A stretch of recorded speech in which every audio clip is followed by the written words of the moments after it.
German-made panels. They're extra large compared to traditional residential panels. And they're tilted at about 10 degrees facing south, or south-ish, since the roof is about 10 degrees off south. There's going to be 83 of them, except for the 2 that got busted. They're 81 now. Oh no! So on the transport, 2 of them got messed up in the transport. So under each, in this case, on each pair of panels, there's a box called an optimizer. So it will plug into each of the panels, or in this case 2 of the panels, and it changes the high voltage DC generated by the panels into a moderate voltage DC, so that they can be strung together into strings. And each string will have about 20 panels in it. So 5 of these. I guess 2 of them will have 6. And then, so this is called a maximum power point tracking optimizer. So the panels have a interesting electrical behavior where you can trade off power versus voltage, and you want to track that to maximize the power rather than, or amps versus voltage. Multiply those 2, you get power. So the power, you can optimize the power by optimizing the trade-off between amps and voltage, and that's what this electronics does. Then that will string together, add those up in the string. We'll go over the side of the building down to the utility room where there's 2 inverters that will convert the DC into alternating current AC. And that allows the system to generate the most efficient conversion from sunlight into usable electricity. So he hasn't wired any of these yet up together, but he did install the grounding wires. So that's important for safety, both in case there's some electrical wire that gets exposed, maybe a squirrel chewing on them or something like that, or lightning strikes. So we want to make sure the whole array is grounded well, and so for that reason they're going to be grounded down each row across, so the frame acts as a path for ground. With this electrical behavior of solar panels, they have it's called a big S curve. So it takes a certain intensity of sunlight to go from the bottom of the curve, where you're generating some electricity, to up this steep part of the curve to the top part where you're generating a lot of electricity. And it's that level of its sun intensity that once you get to the top of the curve, you can make some moderate improvement. But if you're not on the curve at all, if you're not on the steep part or above it, you're getting some power, but very little. So that's not an easy thing to explain in a kiosk or anything like that, or even on paper. But it's probably one of the more harder things to describe, and yet it's really important for people to understand that yes, you can get power in cloudy days, but you want direct sun if at all possible. It's kind of an optimization trade-off. So in another behavior of solar panels is like computer chips of all types, they don't like heat. So they're actually convert energy from sunlight into electricity more efficiently on cold days. And furthermore, although it won't be true for this location, but in front of my house, if I have snow on the ground in front of it, say a cold March day, the snow will reflect off the sunlight will reflect off the snow onto the roof too. So you actually get more intense sunshine in that situation than you would any other summer day, especially with our summer haze and high humidity. that's blocking more sunshine coming to the atmosphere too. So the single largest production I've ever had on my solar system happened in late March or early April. I can't remember exactly.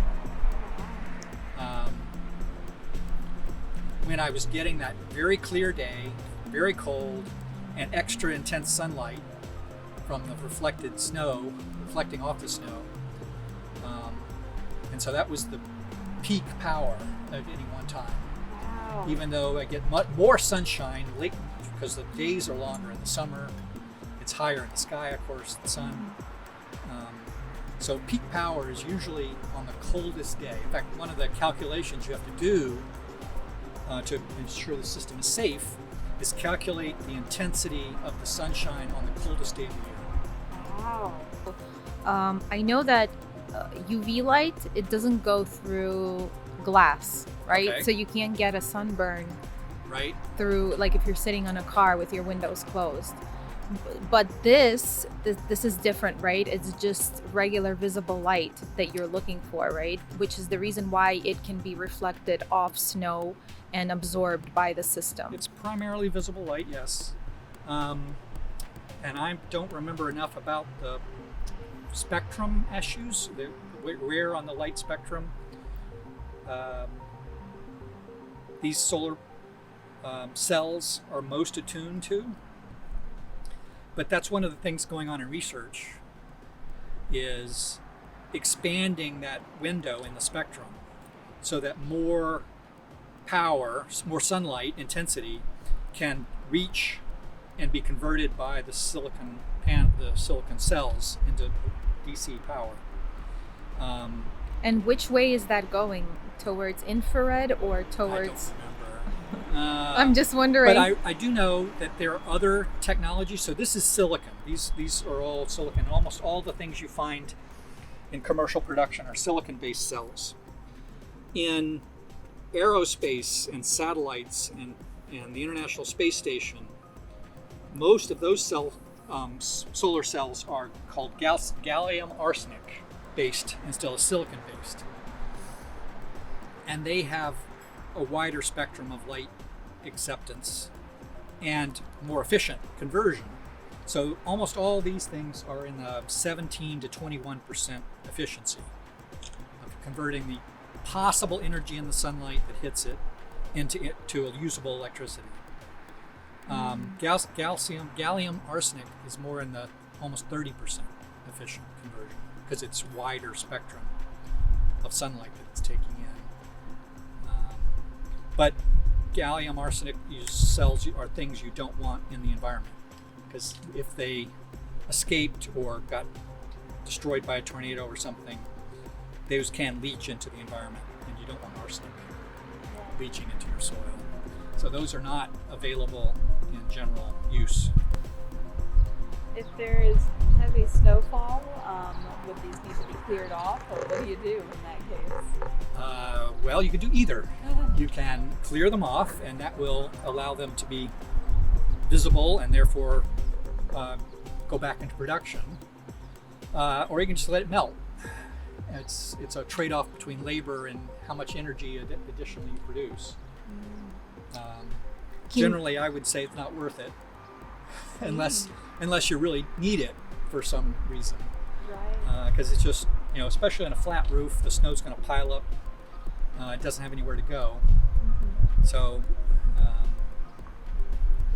just let it melt. The nice thing about this being a black surface, as soon as a little bit of it is exposed to the sun, the rest of it heats up and melts off pretty quickly. This array should generate only about a third the power the building uses. But yet this array is producing about 4 times an average home. But when we start to help people understand to be more efficient, to conserve energy, you need to look at the kilowatt hours. And yes, that will translate into dollar savings. Right.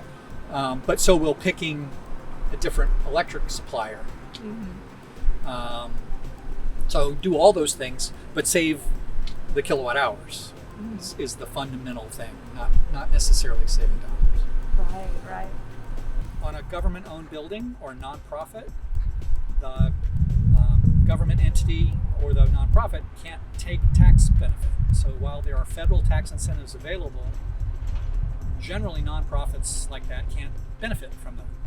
So we came up with a scheme here where our for-profit entity, the co-op, and a limited liability subsidiary, our Clean Energy Cooperative, owns the system. So by owning the system in a for-profit entity, we do get the tax credits, and we can take the depreciation benefits, and that means that's part of the cost of the system. We don't have to finance. We find upfront cash. We have a 25-year contract with the county to buy all the electricity it produces, the array produces, for the next 25 years at a fixed price. Mm-hmm. So Okay. that we will invoice the county every month for the electricity we generate. The building will use it, and they will pay us income. We get income for that usage.